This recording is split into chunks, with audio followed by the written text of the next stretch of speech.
Olá, eu sou Marina, coordenadora de audiologia corporativa na Interacústicos do Brasil, e hoje a gente vai conversar um pouquinho sobre sacadometria. O que é a sacadometria? Faz parte da bateria da videonistagmografia da Interacústicos. É um teste oculomotor avançado que avalia a funcionalidade de várias regiões do cérebro, os circuitos e as vias envolvidas na geração do movimento sacádico dos olhos. É um teste que é composto por duas partes, então ele tem dois paradigmas, as pró-sacadas e as anti-sacadas. Na verdade, não é um teste novo. Neurologistas já utilizam há 15 anos, de alguma forma, essa sacadometria para quantificar o comportamento dos movimentos oculares em diferentes patologias centrais. Antes da gente começar a ir um pouco mais a fundo na sacadometria, vamos conversar sobre algo um pouco mais familiar para quem realiza videonistagmo. Então vamos falar um pouquinho sobre as sacadas randomizadas. Qual é o principal objetivo das sacadas? O principal objetivo é avaliar os movimentos oculares para diferenciar entre algo central e algo periférico. Em pacientes aí com queixas e preocupações em relação ao equilíbrio, avaliar esse sistema para de fato descartar algo central. Então, avalie essa capacidade do paciente mover os olhos com precisão de um ponto focal, que está designado aí, para um outro único ponto em movimentos rápidos, né?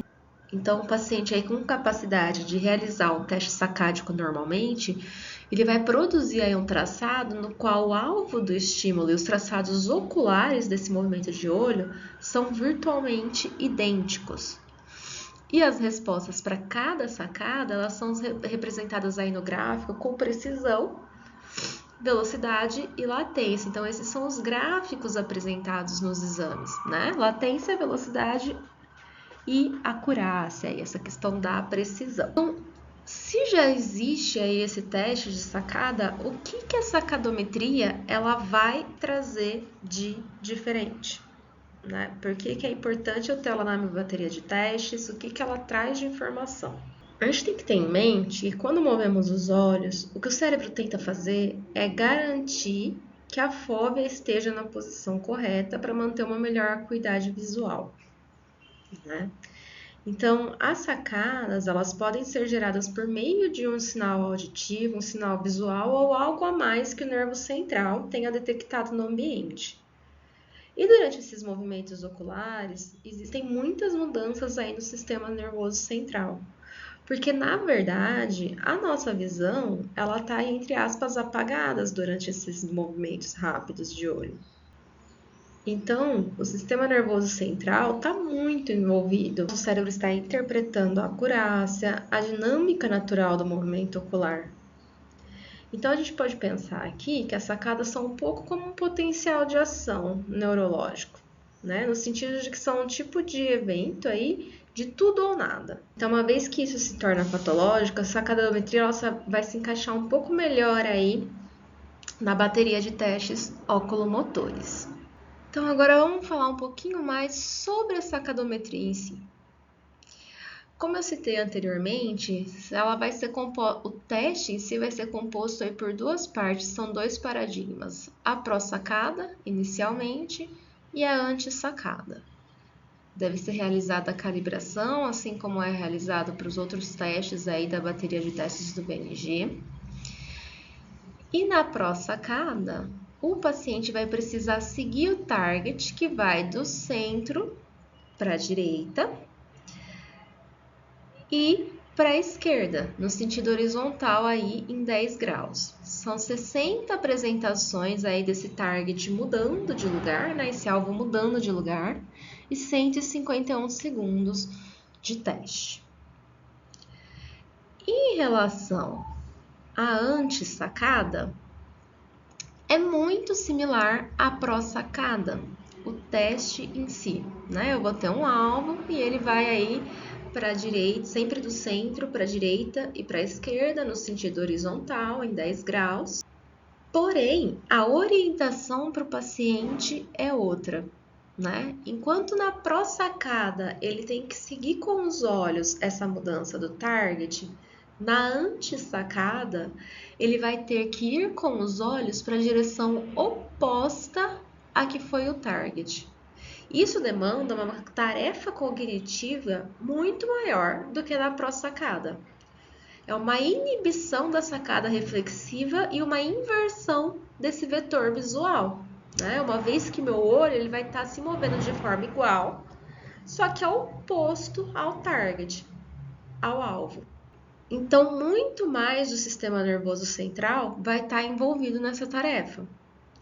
E especificamente, o córtex pré-frontal dorsolateral e o córtex parietal posterior. Em resumo, com a sacadometria, eu consigo uma supressão cognitiva da pró-sacada. É um teste que vai durar aí um pouquinho mais que o teste de sacadas randomizadas, né? Então, eu vou ter uma detecção de fatigabilidade, tenho uma compreensão muito mais profunda das vias aí centrais que estão envolvidas nessa sacada. E eu tenho também uma avançada métrica de interpretação para analisar as sacadas de uma nova forma. E a gente vai ver isso um pouquinho mais para frente. Antes disso, vamos aqui pensar no porquê realizar a sacadometria. Quais são aí essas indicações clínicas? Muitas vezes acontece de eu ter um paciente queixoso na minha frente e as provas oculomotoras do VNG estarem normais. Não ajuda muito, né? Uma vez que o paciente que está ali na minha frente, ele tem uma queixa, ele precisa de ajuda, de uma conduta, e eu tô com provas aí normais. Pacientes também que na sua história clínica tenham aí eventos de envolvimento neurológico.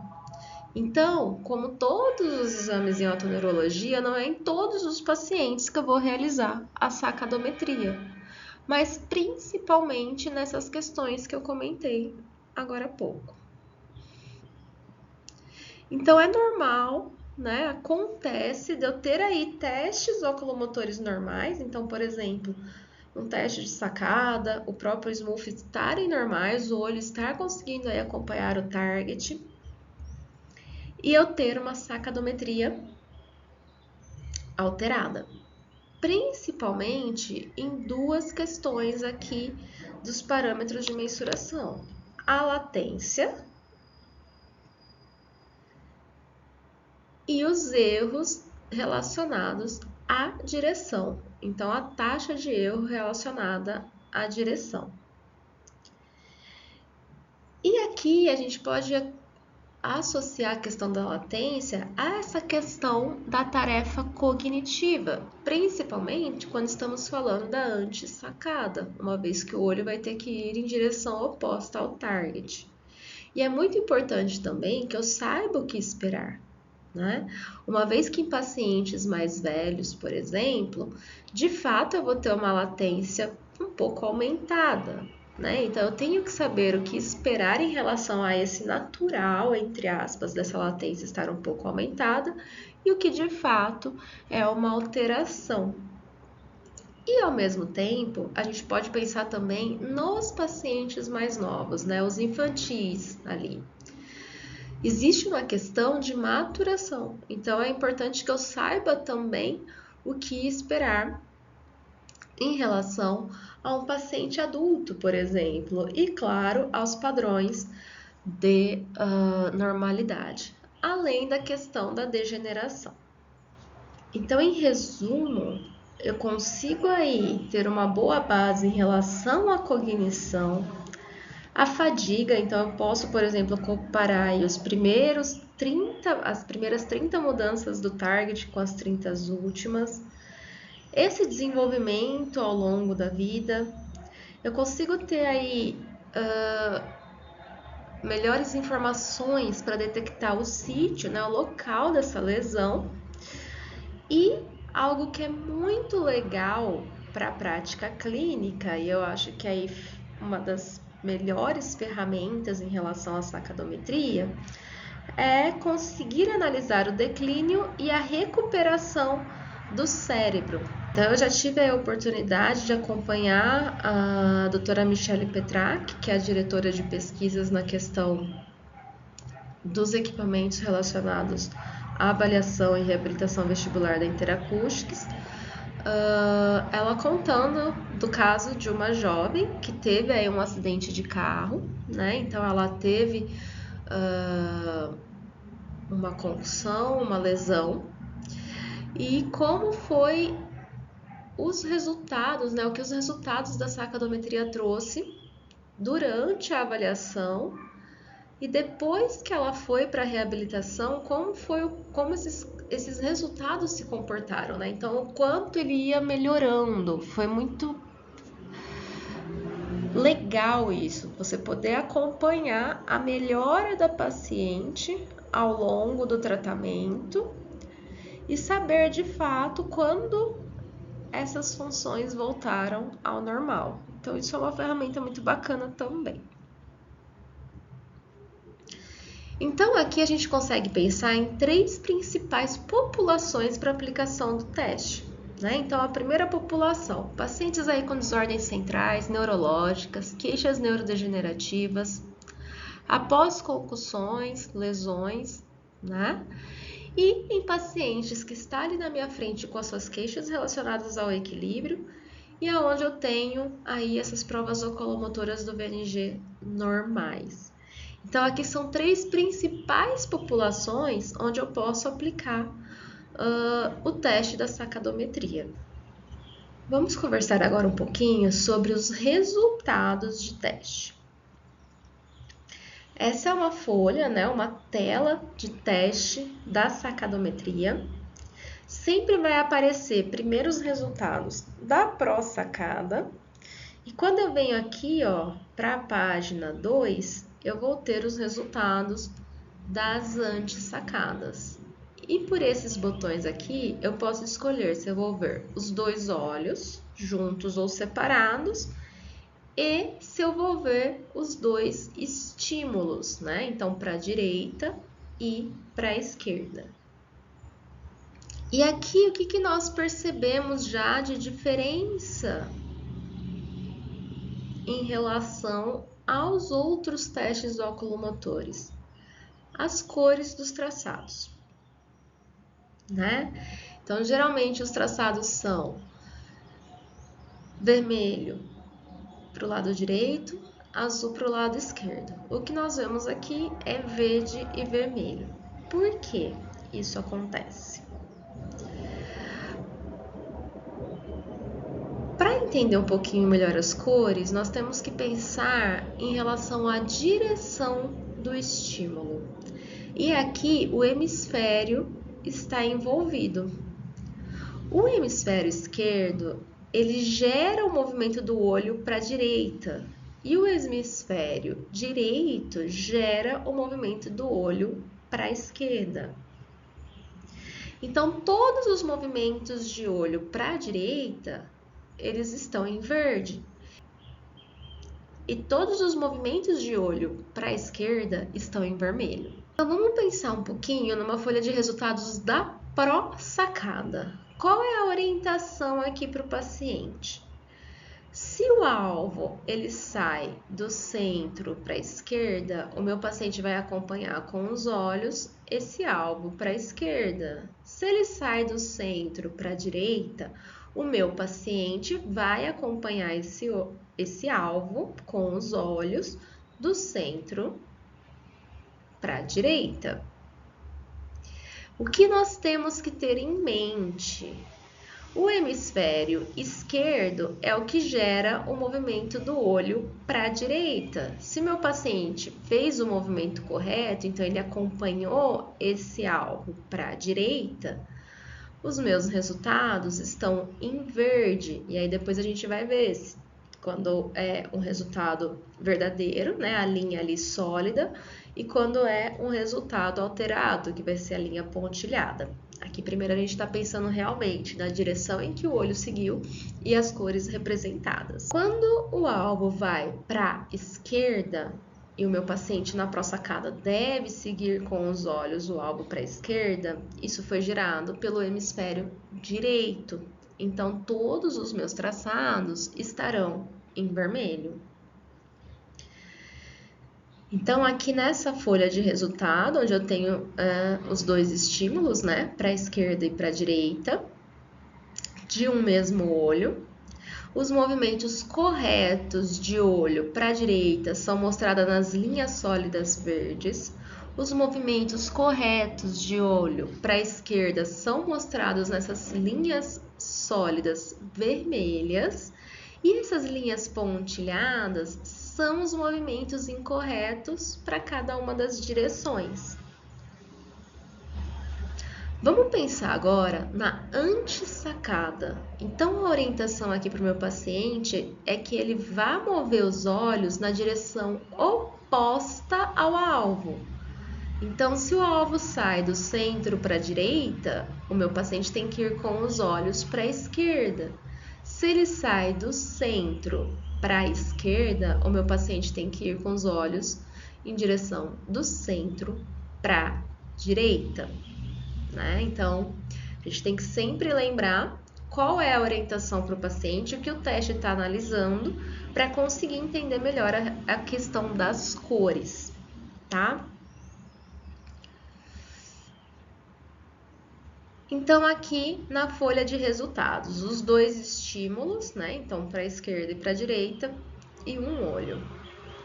Os movimentos corretos de olho para a direita são mostrados nas linhas verdes, né? Porque lembra que aqui é a antissacada. Os movimentos corretos de olho para a esquerda são mostrados na linha vermelha, as linhas sólidas, e os movimentos incorretos nas linhas pontilhadas. Vamos conversar agora um pouquinho sobre cada parâmetro mensurado na folha de resposta. Então, um dos parâmetros é a taxa de erro. E nós vamos ter aqui dois parâmetros que aparecem de resultado. Erros direcionais, então quando o paciente vai para a direção errada com os olhos, e os erros globais. Em relação ao erro direcional, a direção errada é apenas quando o paciente deveria seguir o target com o olho e ele erra essa direção. Em relação ao global, engloba, né, claro, aí não só a questão da direção errada, mas também rejeições por artefatos, piscadas, etc., e das também não realizadas. Outro parâmetro para ser analisado na folha de resposta é a latência. Nós temos que ter em mente que a latência é o tempo em que se inicia o movimento de olho em relação ao alvo. Então, o tempo que vai levar para iniciar esse movimento de olho quando o alvo se move. O gráfico aqui vai ser posição do olho e o tempo. Na antissacada, que é uma tarefa que vai envolver aí uma demanda maior cognitiva, o tempo de latência esperado, de fato, ele é maior do que nas pró-sacadas, né? Então, existe já aí os dados normativos para essa questão da latência. Então, para a pró-sacada aí, deveria ser em torno de 200, 220 milissegundos, e na antissacada, de fato, é um tempo maior, né? De 360 a 380 milissegundos. Quando a gente pensa que, e a literatura já traz isso, em Alzheimer e Parkinson, o tempo de latência esperado, ele acaba sendo maior também.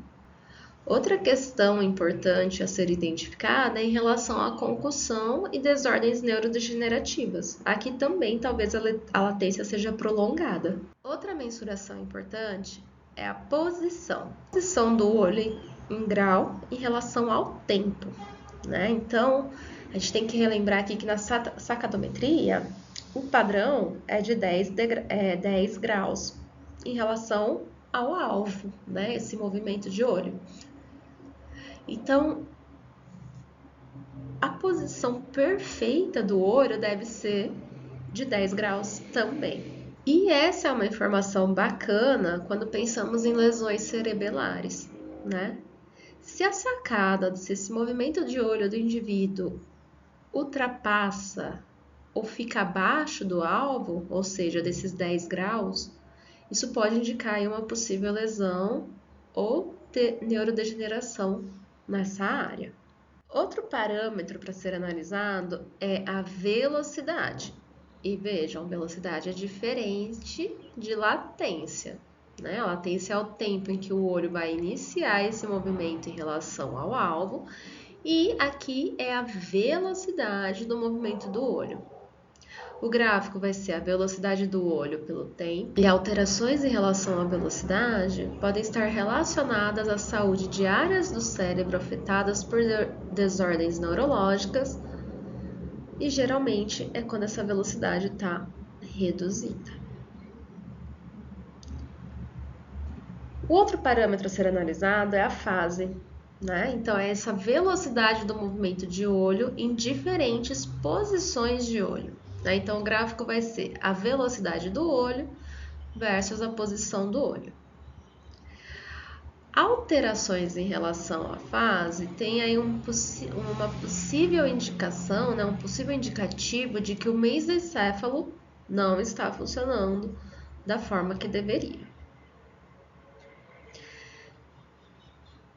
Esses são aí os parâmetros a serem analisados na sacadometria, então de fato traz aí informações a mais, né, em relação aos testes oculomotores do VNG, em relação ao próprio teste sacádico. Como nós conversamos, não é em todos os pacientes que deve ser aplicado, mas existem aí populações em que o teste vai trazer informações valiosas e até mesmo após a avaliação, né, para esse monitoramento.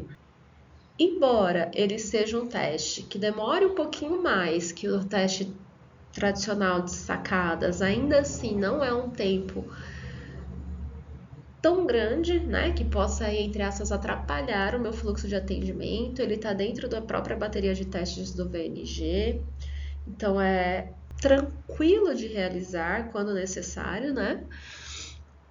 Não vai me dar aí um trabalho a mais de ter que montar uma outra configuração de sala, um outro equipamento. Então, em relação a isso, é bem tranquilo e é muito interessante que eu tenha na minha bateria de testes para que eu consiga ir além na minha avaliação.